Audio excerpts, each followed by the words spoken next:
Bonjour et bienvenue pour ce nouveau numéro de Demande de lecteur. Aujourd'hui, je vous propose un numéro spécial Halloween. On s'est mis dans l'ambiance d'Halloween pour parler de romans d'horreur. Et aujourd'hui, ce sont les enfants que nous allons faire frissonner.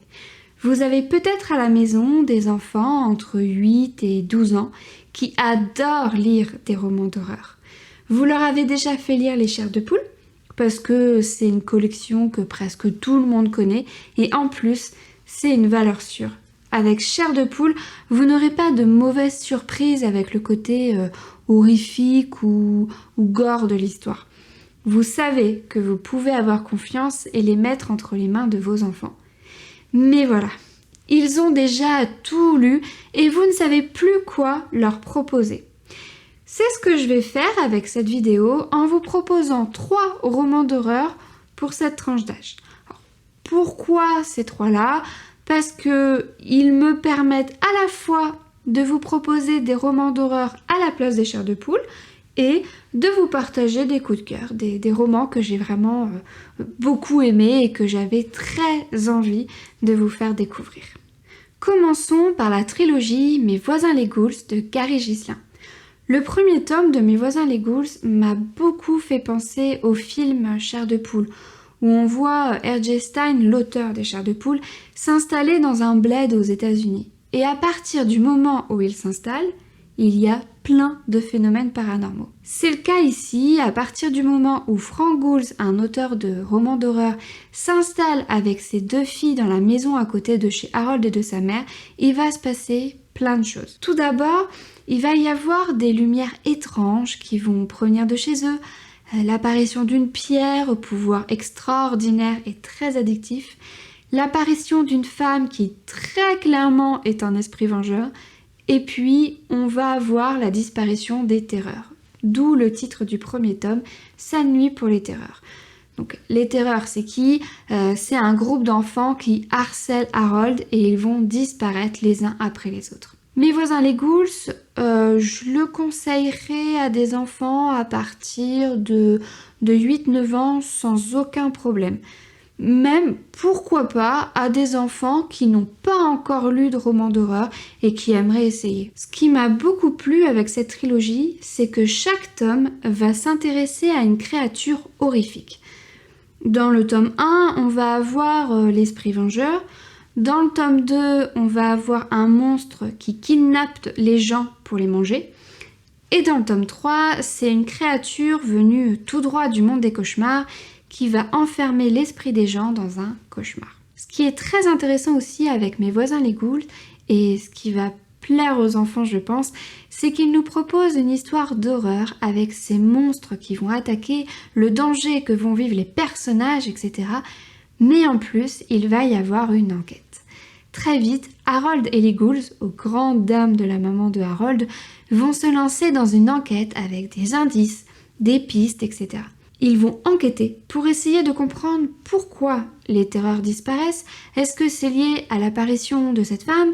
Que cherche-t-elle ? Où sont les terreurs et comment les sauver ? On va retrouver dans ce tome et dans le tome 2, avec ce monstre qui va kidnapper une femme en laissant un pied et pousser nos héros à enquêter sur cette nouvelle disparition étrange, on va retrouver de l'horreur, de l'enquête avec du suspense, le tout dans un roman d'aventure. Et ça, souvent, ça fonctionne très bien auprès des enfants. Dernier point qui, moi, m'a beaucoup plu, c'est le personnage principal, celui de Harold. Harold a fait une mauvaise chute quand il était plus jeune et il se retrouve depuis en fauteuil roulant. Ce qui m'a intéressée, c'est que c'est un profil de personnage qu'on ne voit pas souvent en littérature jeunesse.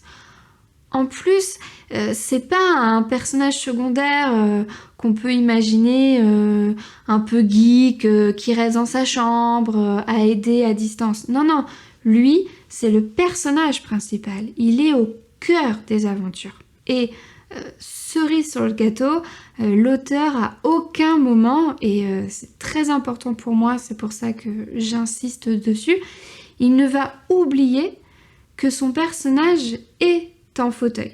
Il pense par exemple aux escaliers, aux terrains peu praticables, quand il y a une côte, etc. Quand il y a une urgence, il faut penser aussi à prendre le fauteuil, ce genre de choses. Personnellement, j'ai trouvé que dans cette histoire, c'était pas anodin et que ça rajoutait vraiment quelque chose à l'intrigue et à l'aventure. Et c'est pour tous ces éléments que je vous conseille sans aucune hésitation Mes voisins les ghouls.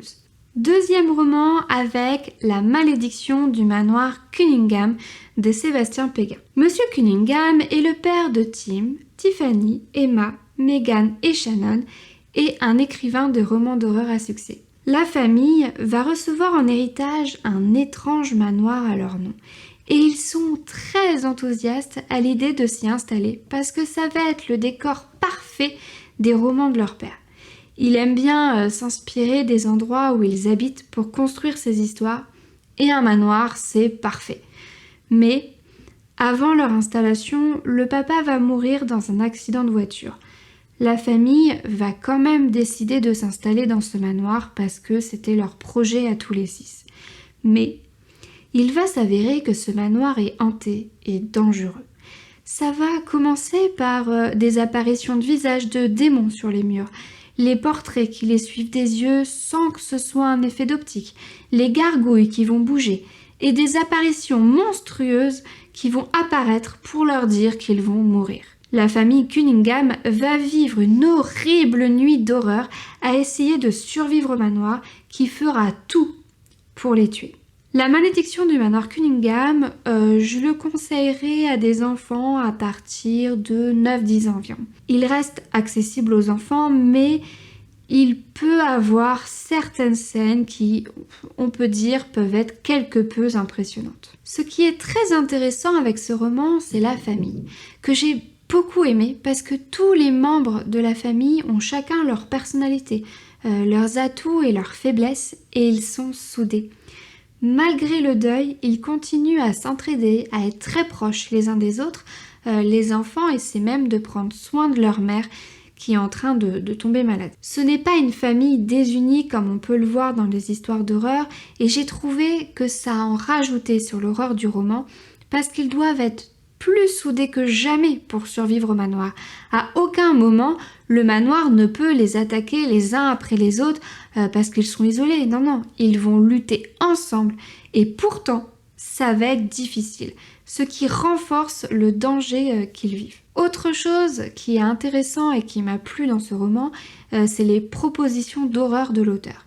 Il a voulu faire un roman original qui ne donne pas l'impression au lecteur d'avoir lu et relu cette histoire. Et pour moi, c'est un pari réussi. Son astuce, sans doute, c'est de ne pas se contenter d'une seule créature. Il en mélange plusieurs. Ce qui peut paraître fourre-tout dit comme ça, mais qui en fait est très bien fait et ça en devient un gros point fort du roman pour moi. Il y a forcément une des propositions qui va vous toucher. Il y en a pour tout le monde. En plus, il s'amuse avec la peur des enfants à travers ces créatures et ça, c'est très intéressant. Enfin, ce qui m'a énormément plu avec cette histoire, et là je préfère prévenir, peut-être que je prends cette précaution pour rien, mais l'auteur va nous donner une explication à tous ces phénomènes et des fois, quand l'auteur fait ça, c'est à double tranchant. Parfois ça plaît, parfois ça plaît pas. La justification qu'il donne ici, moi, elle m'a beaucoup plu. Je ne sais pas si elle vous plaira, mais elle est vraiment intéressante. Il y a un énorme potentiel avec cette idée que je ne vais pas vous dévoiler parce que c'est un gros mystère de ce roman. Donc je ne dis rien et je vous laisse découvrir. Enfin, dernier roman avec Terreur à Smoke Hollow de Catherine Arden.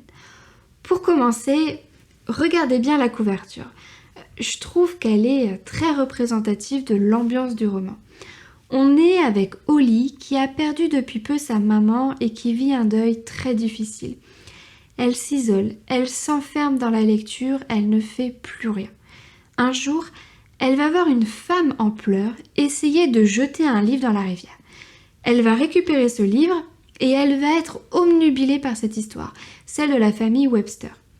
Elle va découvrir l'histoire d'une femme qui raconte à sa fille ce qui s'est passé à Smoke Hollow dans leur ferme avec la disparition de l'oncle, le pacte qui va être passé avec une créature démoniaque qu'on appelle l'homme qui sourit et ses conséquences. Une histoire fascinante pour Holly qui va se rendre compte que la ferme décrite dans le roman s'avère être la ferme qu'elle va devoir visiter le lendemain avec sa classe. La visite va bien se passer jusqu'à ce que le bus s'arrête, que la brume se lève et que des épouvantails effrayants attaquent. Et ça va être une chasse à l'homme.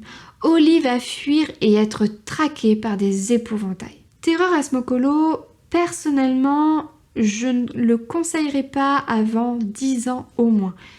Même s'il reste accessible à des enfants, il peut être par moments impressionnant. Il va en plus gérer l'horreur de manière très sombre. Moi, personnellement, c'est quelque chose qui m'a plu.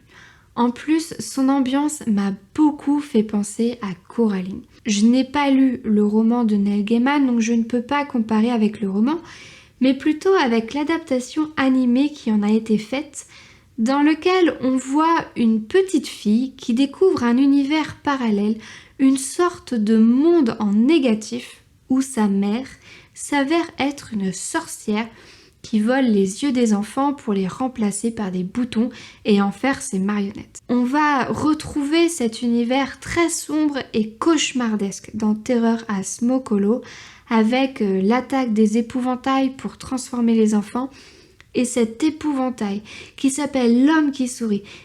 Imaginez à quoi il peut ressembler, c'est très flippant. Ce qui est très intéressant aussi, c'est les personnages. Moi, ils m'ont beaucoup plu. C'est Holly, le personnage principal, mais ça va être un trio. Un trio qui n'a rien d'héroïque, mais qui, au fond, est très touchant. On a Holly, qui vit une période très difficile de sa vie, à travers laquelle on va exploiter la thématique du deuil. On a Coco, qui est victime de harcèlement scolaire et qui, comme elle est sensible, pleure à chaque fois, ce qui fait rire les autres. Ça donne deux personnages qui abordent des thématiques intéressantes comme la solitude et l'exclusion. Et on a Brian, la star du collège, qui cherche à se rapprocher d'Holly mais qui se fait rembarrer sèchement à chaque fois, jugé sans doute trop vite et victime de son image en quelque sorte. Ce trio va devoir coopérer pour essayer de survivre. Et il y a ce passage incroyable avec le bus qui s'arrête, les épouvantails qui attaquent, les enfants qui fuient et qui sont pourchassés, Holly qui va devoir se cacher toute une nuit dans la frayeur que les épouvantails la rattrapent. On les entend rôder, faut pas sortir, pas faire de bruit, impossible de chercher du secours. Une scène qui m'a marquée et qui m'a énormément plu. Et c'est pas la seule scène géniale du roman, il y en a d'autres, et c'est pour tout ça que je vous conseille Terreur à Smoke Hollow. Et voilà, c'était mes 3 propositions et mes 3 coups de cœur romans d'horreur jeunesse. J'espère que vous aurez envie de lire au moins un de ces 3 livres, et n'hésitez surtout pas à me dire en commentaire si l'idée de faire une vidéo spéciale Halloween vous a plu, et si vous voulez une autre vidéo avec des romans d'horreur pour d'autres tranches d'âge, comme par exemple pour les ados ou les adultes. En attendant, moi je vous dis bon Halloween, ayez bien peur et à bientôt pour une prochaine vidéo. Salut!